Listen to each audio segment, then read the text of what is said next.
ایک space craft جس میں 3 ایسٹروناٹس موجود تھے چاند پر لینڈ کرنے کے بالکل قریب ہی تھا کہ اچانک ایک ایسا واقعہ ہوا جس کا کسی کو بھی اندازہ نہیں تھا۔ یہ اسپیس کرافٹ ارتھ سے 3,22,000 کلومیٹر دور اسپیس کے ایسے حصے میں تھا جہاں تک پہنچنے میں ان کو پورے 3 دن لگ چکے تھے۔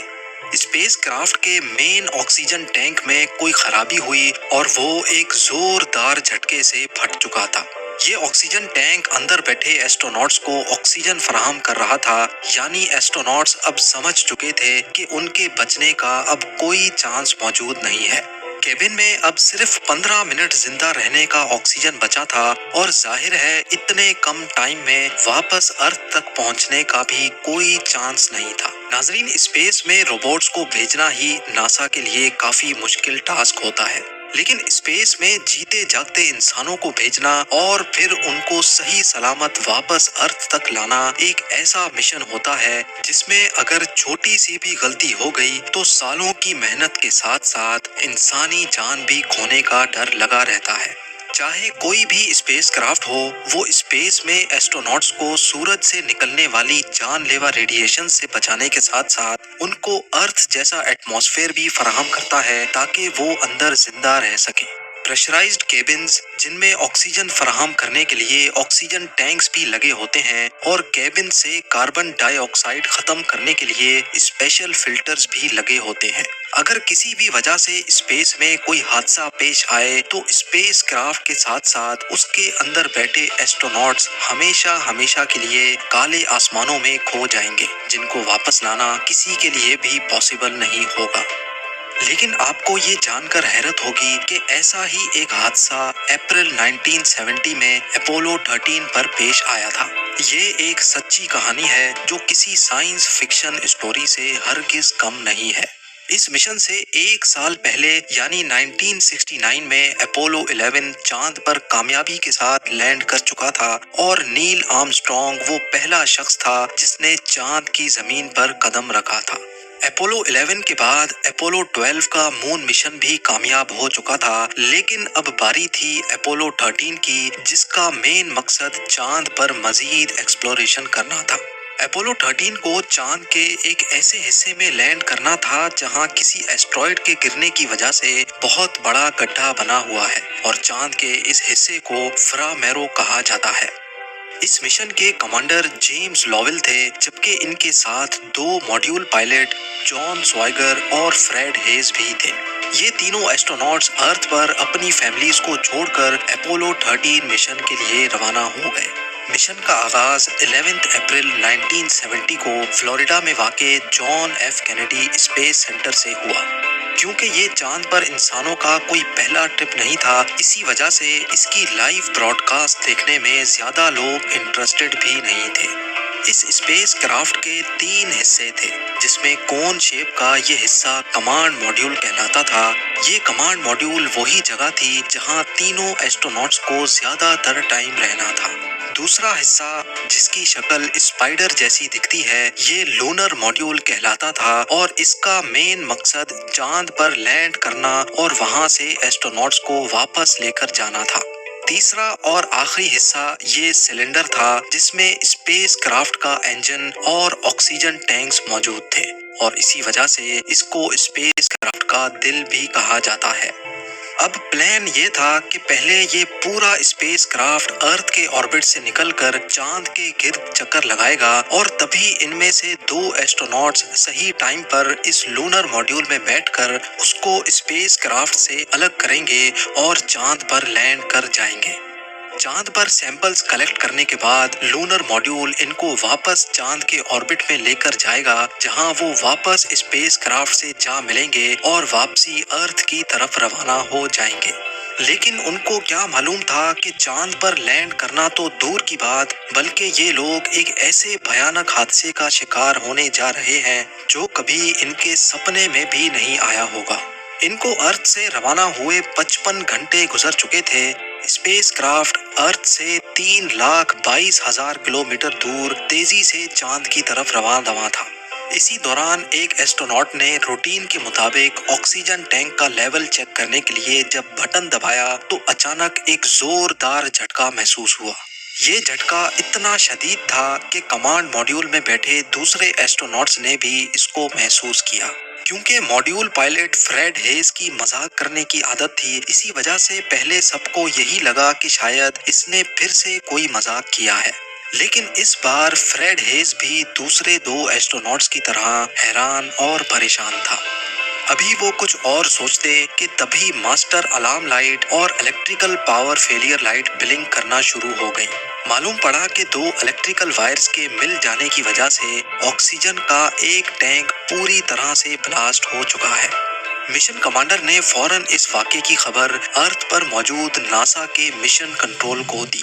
یہ خبر ملتے ہی ناسا کے مشن کنٹرول میں جیسے افراتفری سی مچ گئی، کیونکہ ناسا کے انجینئرز کو اچھی طرح علم تھا کہ آکسیجن ٹینک پھٹ جانے کے انتہائی خوفناک نتائج ہو سکتے ہیں۔ ایک دو منٹوں کے بعد جب مشن کنٹرول نے اسپیس کرافٹ سے ریئل ٹائم ڈیٹا نکالا تو معلوم پڑا کہ نہ صرف اسپیس کرافٹ میں ایک آکسیجن ٹینک پھٹا ہے بلکہ دوسرا آکسیجن ٹینک بھی تیزی سے خالی ہوتا جا رہا ہے۔ اس کے ساتھ ساتھ 3 میں سے 2 الیکٹریکل سپلائیز بھی پھٹ چکی ہیں جو کہ اسپیس کرافٹ کو چلانے کا اہم ترین ذریعہ تھی۔ ایک ہی وقت میں اتنے زیادہ مسئلوں کو ہینڈل کرنا مشن کنٹرول کے لیے حد سے زیادہ مشکل تھا۔ دوسری طرف اسپیس کرافٹ میں مشن کمانڈر جیمز لوول نے جب کھڑکی سے باہر دیکھا تو اس کو سروس ماڈیول میں سے کوئی گیس لیک ہوتی دکھائی دی۔ یہ آکسیجن گیس تھی جو دوسرے اور آخری آکسیجن ٹینک میں سے لیک ہو رہی تھی۔ اس وقت تک تینوں ایسٹروناٹس کو اچھی طرح علم ہو چکا تھا کہ وہ ایک بہت بڑے مسئلے میں پھنس چکے ہیں۔ اب کنڈیشن یہ تھی کہ ان کی لائٹس بھی آف ہو چکی تھیں، ان کے پاس پینے کا پانی بھی نہیں تھا، ان کا صرف آخری پاور بیک اپ بچا تھا اور لگے ہاتھ جو سانس یہ لوگ لے رہے تھے وہ بھی آخری اور لیک شدہ آکسیجن ٹینک سے آ رہا تھا۔ ان مسئلوں کے ساتھ ساتھ ایک اور بھیانک مسئلہ بھی تھا۔ جی ہاں، بلاسٹ کی وجہ سے پورا ایئر کرافٹ اپنی ڈائریکشن چینج کر بیٹھا تھا۔ اس کا مطلب یہ تھا کہ اگر انہوں نے فوراً اپنی ڈائریکشن صحیح نہیں کی تو یہ ہمیشہ ہمیشہ کے لیے ڈیپ اسپیس میں گم ہو جائیں گے۔ لہٰذا ان کو سب سے پہلے اپنی ڈائریکشن ٹھیک کرنی تھی۔ دوسری طرف یہ خبر پوری دنیا میں پھیل چکی تھی۔ وہ تمام ٹیلی ویژن نیٹ ورکس جو اس مشن کو امپورٹنس ہی نہیں دے رہے تھے وہ اب اپولو 13 پر ہونے والے حادثے کو رپورٹ کر رہے تھے۔ ایسٹروناٹس کی فیملیز کے ساتھ ساتھ پوری دنیا اس افسوسناک خبر کو دیکھ رہی تھی۔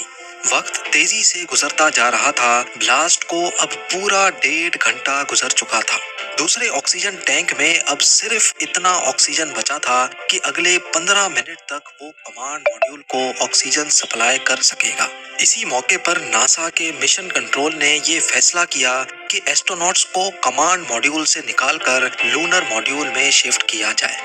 خوش قسمتی سے لونر ماڈیول میں اس کی الگ آکسیجن سپلائی تھی، لیکن مسئلہ یہ تھا کہ وہ ایک چھوٹی سپلائی تھی اور صرف 2 ایسٹروناٹس کے لیے ڈیزائن کی گئی تھی۔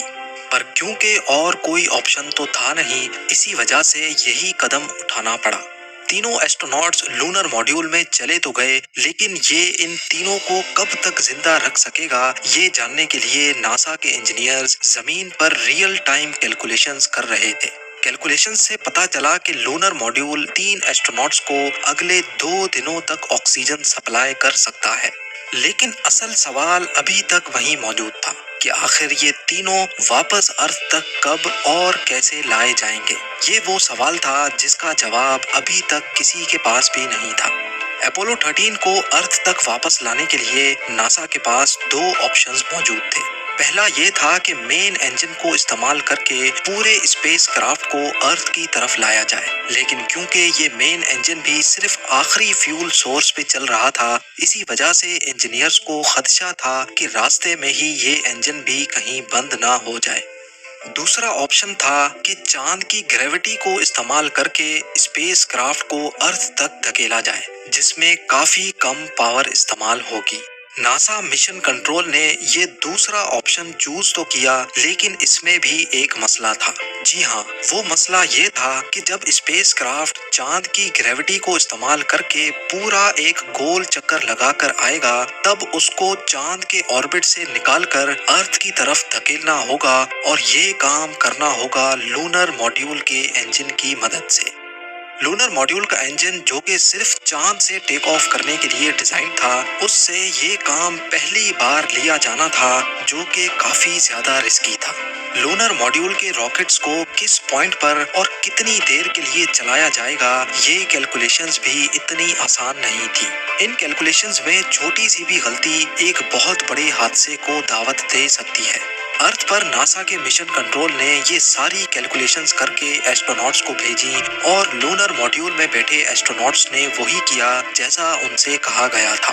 چاند کے گرد چکر لگانے کے بعد ایک خاص پوائنٹ پر پہنچ کر انہوں نے 35 سیکنڈ تک راکٹ برن کیا، جس سے آخر کار ان کی ڈائریکشن ارتھ کی طرف ہو چکی تھی۔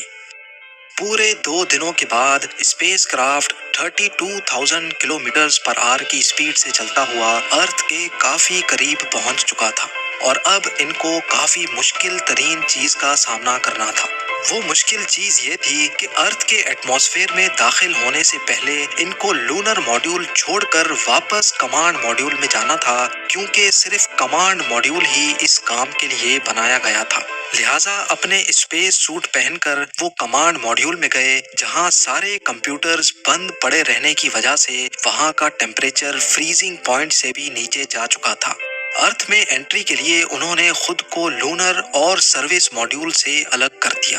ناسا کے مشن کنٹرول اور پوری دنیا کے لوگوں کا سانس رکا ہوا تھا، کیونکہ اب وہ وقت کافی قریب آ چکا تھا جب بغیر کنٹرولز کے یہ لوگ ارتھ میں واپس انٹر ہونے جا رہے تھے۔ انٹری کے وقت گرمائش کی وجہ سے پورے 3 منٹوں تک ان سے رابطہ ٹوٹا رہا۔